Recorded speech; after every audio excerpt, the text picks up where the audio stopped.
Hello, I'm Sarah Norris with Total Child Care in Wilmington, North Carolina, and today we're going to talk about Child Care Code of Conduct. Mainly that would be the discipline policy that you have for your center. Most states are going to regulate very specifically about how discipline can be administered in a child care facility. You will need to look at your state guidelines and be sure that the discipline policy that you set for your center or family home is within the guidelines of the state.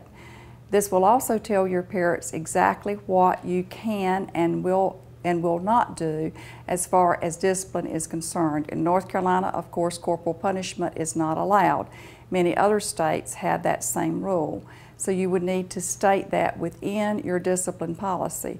Your staff needs to be trained within that policy, and you need to talk with parents at parent orientation about what you do for discipline. It needs to be spelled out very specifically, as well as have your parents.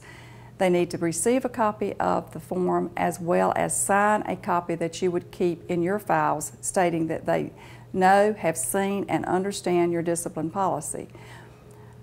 Within your state system, there are going to be regulations that are going to require that you follow those discipline guidelines very specifically. And so your state regulatory agencies can come down and inspect you at any time to make sure that you're following those guidelines. If a parent feels that you have violated those guidelines, then you may be reported to your local Department of Social Services or to the state regulatory agents, and then you would have to defend or make sure that your policy had been followed as it was stated.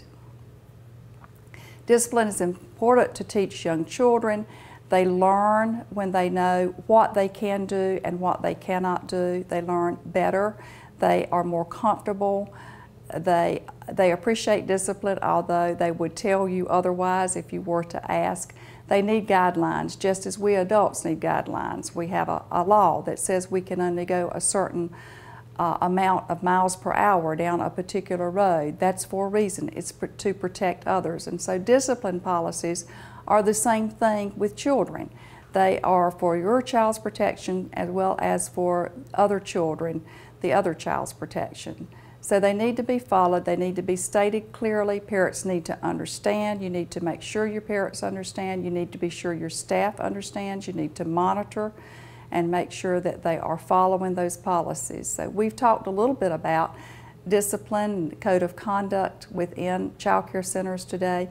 Gives you a little bit about how you should form your policy, implement it, and be sure that it continues to be accurately carried out.